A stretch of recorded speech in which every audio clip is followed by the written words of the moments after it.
Accidentally put almost a whole box of pasta into my boiling water, which isn't that what you do with it? No? What do you mean? Wait, hold on. No, as in you don't put the pasta into. How do you hold on. How do you make pasta? I'm actually like confused. Hold up. Proper way to prepare spaghetti.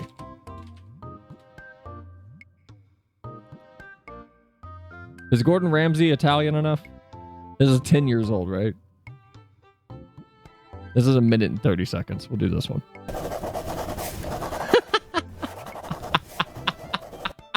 It's also penne pasta? What does that mean? There's 8 servings in a box. I don't need 8 Oh. Nice large pan to make sure the pasta's got sufficient room to cook evenly. Nicely seasoned, absolutely crucial. Olive oil in. That stops. Wait, you put salt in the water? Pasta from sticking together. You put oil in the water too? I thought you just boil water and then put the spaghetti in it. That's a rolling boil. The secret there, it stops the pasta from sticking together and it gently rolls it around. Now, this is angel pasta, nice thin pasta. Takes 3.5 to 4 minutes. So, into the pan. As it hits the water, it melts, and then you turn it around. Tongs, as that starts to melt, gently twist that into the pan. Bring it back up to the boil. If you're bad at timing, then set a timer.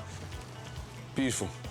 To test it, lift a little strand, and you can actually feel it with your fingers. It's still nice and firm. Al dente, not a bun. I'm sorry, eating raw spaghetti is unhinged. You gotta coat it with something. I don't know. It needs something on it. I don't even like spaghetti that much. Light, not a strong bite, but just really nice and firm inside. Definitely not crunchy. And then, into a colander, drain the pasta. In, a light seasoning. I could do this. Salt and pepper. A tablespoon of olive oil. We should do a cooking stream. I still want to make cookies on stream with everybody. I think that'd be fun. Like baking is one of the only other cooking styles that I'm confident with. Making snickerdoodles would be fun. I tried putting glasses on over my contacts so I was going blind. Have you ever Flem, have you ever just sat there and dug at your eye thinking the contact is still in? Have you guys seen the video of the lady that had, I think it was 4 years worth of contact lenses behind her eye? All right, anybody who's squeamish, this video is 40 seconds, so let's say 1 minute and 50. That way, so I have time to like pause and yeah. If you're not squeamish, well...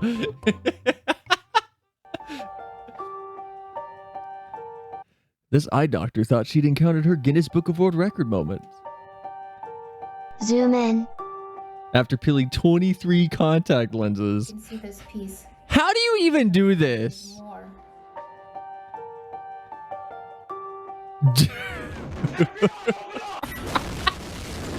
It's like a Minecraft spawner. I believe the story is, by the way, that she had either Alzheimer's or was an older woman who was losing sensitivity in her eye or something. It was something dealing with age that I remember being like the story behind it, which makes it slightly sad, but I'm still going to watch it for entertainment value. What were we talking about before I hard-lined us into contact lenses? Pasta? We're talking about spaghetti. This is almost a whole box of pasta. Bro, that's a meal. This is a whole meal. What do you mean? I've never had penne pasta. I've never had anything but spaghetti. Like, I've never had lasagna. Someone in chat's about to have a what moment at me saying that. There it is. I've never had the little like bow tie pasta. I've only had macaroni and I've only had spaghetti. Never had lasagna, but you're a cat. How? I just haven't. I've never had a hamburger. Ever. I've never had that's not a stream bit either. I've literally never had a hamburger. I have one of my psychologists a long time ago like stop our therapy session live and go, no, we're gonna go to Wendy's right now. I mean, I ate a plethora of food when I was younger. It's just as I got older, my taste got more. I don't have what's it called, like Afrid, whatever the like food thing is where you can't, or like there's a really strong psychological barrier. I don't think I have that. Did he ever redeem himself from the grilled cheese that he didn't know how to make? Because nobody makes a grilled cheese like this. I'm sorry. If I went over to a friend's house and they went, yo, you want a grilled cheese? And I went, sure. And I saw them bring firewood in, put it in the fireplace, light the fire, and get like an old cast iron fire pit skillet. I'm sorry. That's a no. It's so unclean. It's actually not as dirty as you think it would be. You can cook over most wood without any concern. It's only wood that's been like treated with chemicals that you need to be careful of. Look at the cheese though. It's not even melted. This is such an old video, but like it's not even melted. It's just oil's coming out of it. There's no. If you want to know how to make a real grilled cheese, go watch Alton Brown. Okay, I can't watch this on stream. I'm gonna like actually start watching this. This is from, what was his show called? Cooking with Babish is awesome. We're not talking about Babish. We're talking about Alton Brown, the best cook. I love Alton Brown so much. He was very fun to watch when I was younger, and he's still fun now because he didn't just do what most cooking shows did. Good Eats? Oh, it was just Good Eats. Good Eats is super good. Go watch it. It's on the Food Network. If you can just find it somewhere, just binge all of it. It's all fun. Alton Brown had a very, I want to be clear, I'm not comparing him to Bill Nye here in any way other than just presentation of the original Bill Nye TV show.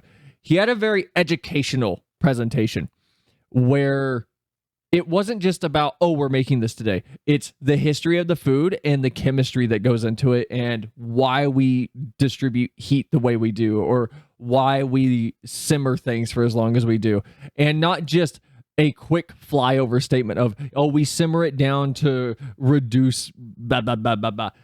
He'll break down the actual science behind it. It was very interesting to watch and very fun. The cheese and all of the seasonings look so good already. I want the edges to crust, yet I want a high gooiness factor. So I've got 3 ounces of extra sharp cheddar cheese and 3 ounces of Gruyere. If you've never made a grilled cheese like this, it'll literally change your life, I promise. I'm gonna spill a little. You gotta go try it. Put the cheese down.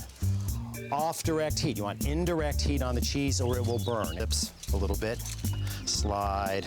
Oh my God. The sandwich.